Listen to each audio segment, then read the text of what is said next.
Welcome back to the latest episode of Mike Merles Talks TTRPGs.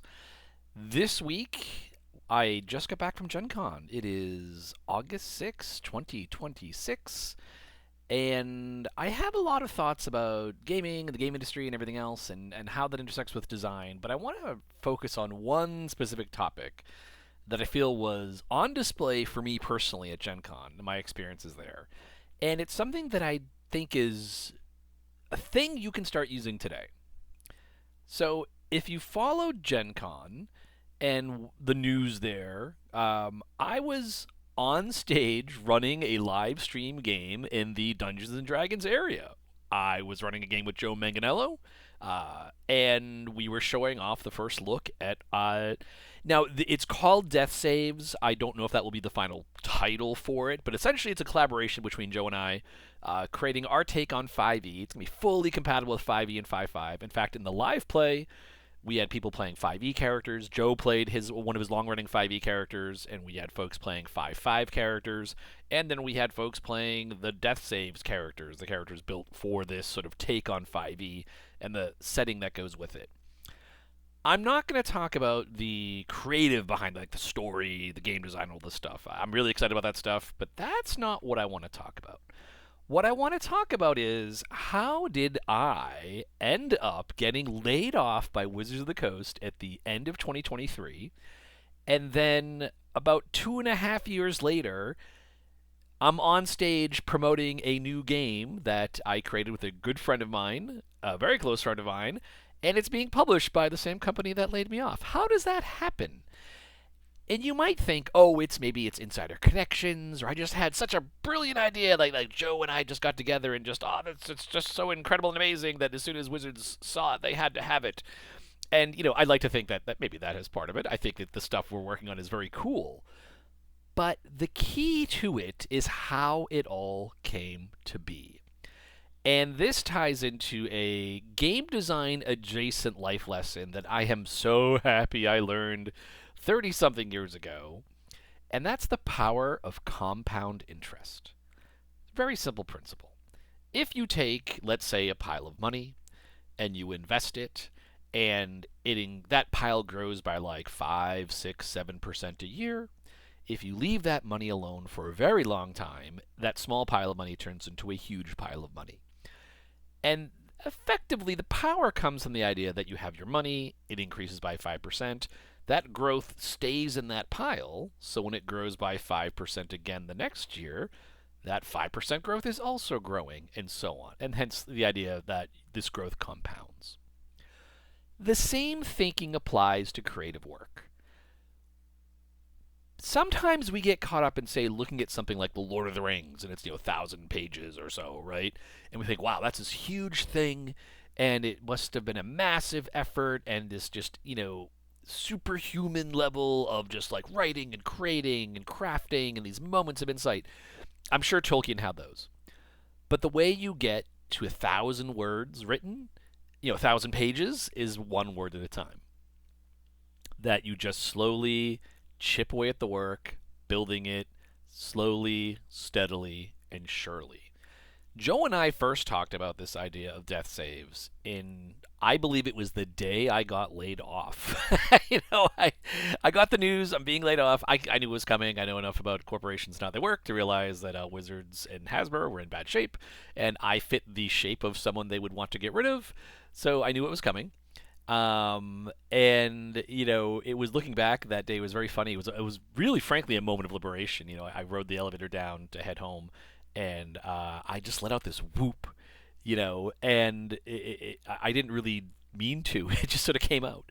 But I think I could kind of see like, hey, there's all these opportunities. It's gonna be a lot harder now because I'm not working for this giant company.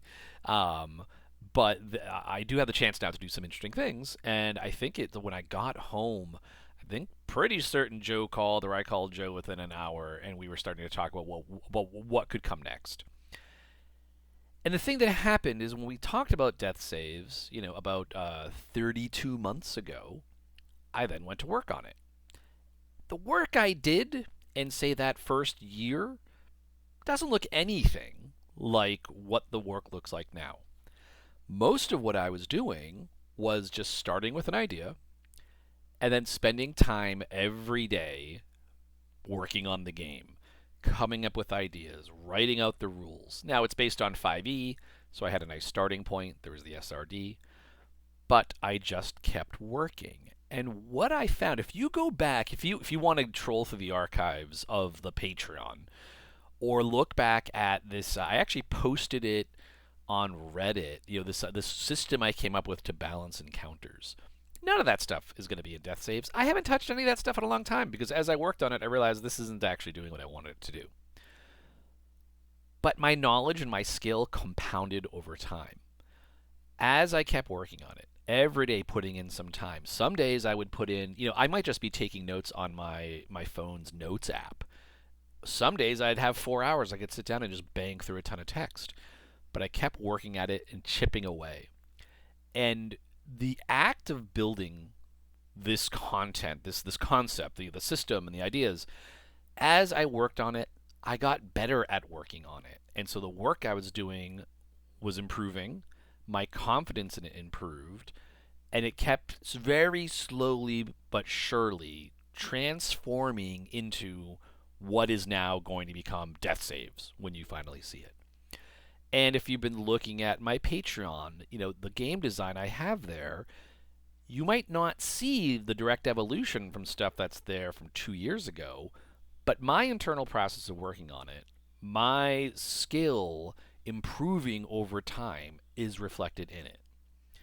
So when you think back, if you watch the video, and I'll link it in the description, there is a live play thing, and Wizards recorded it. It's up on YouTube. It's not discoverable, whatever. It's unlisted.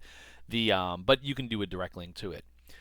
That is the culmination of 2.5 or more years of daily work that could range from me just jotting down some ideas in my notepad app on my phone to like really deep system design. I actually I put Excel on my phone just at one point when I was working with the monster math. I just got so obsessive with it. Whenever I'd be out, we'd be at church and there'd be like a pause, and I'm like, I can just, pull out my phone without anyone really getting fussy at me for not paying attention. And I'm on this Excel spreadsheet, like punching in some numbers. Oh, I think I figured out how to make this work. But that's really the key. You might think to yourself that you don't have time to work in a game, you don't have time to make anything. And I mean, this is not new advice if you're the kind of person who reads advice on writing and creativity. But if you can just start working on something every day, no matter how little time you have to put into it, but if you just keep putting in the reps, you can take advantage of that compounding effect of you put in some effort and you're getting better at it and you're learning and you're going to learn as you go and you're going to throw out a lot of stuff. But throwing out work does not mean you have made a mistake. It doesn't mean you've suffered a setback. It means you're learning. Now, you do have to balance that against knowing your destination. I'd say on the other side of it, the sort of compounding work I was doing every day, I also had a very clear vision of what I wanted to do. What really helped with that was running the game a lot. That's the other side. I run now. Lately, I've been traveling, but on the typical week, I will run 2 to 4 sessions of my game. I run things online. This is one of the things I love about virtual tabletops. I use maps because it does let me code in my monster stats. It does take a little hacking because I'm doing some different stuff from Core 5e, but it still lets me do it. But it means I'm running the math as it sits. I'm not adjusting things. I have a game log I can look at afterward. But essentially, even that idea of I'm just running the game multiple times a week, every week, just playing and playing and playing and seeing it play out, and every session learning something new, and every session applying what I've learned. Again, going back to the idea of that, compound interest and how that applies very much to creative work.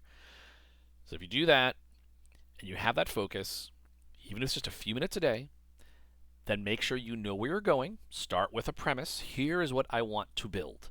Here is what I want. Play it so you know when you're playing it, is this doing what I want? Am I adjusting it as I play? It's fine if you're adjusting as you play, as long as you're noting that and trying to think to yourself, hey, why am I doing this? Why am I adjusting this?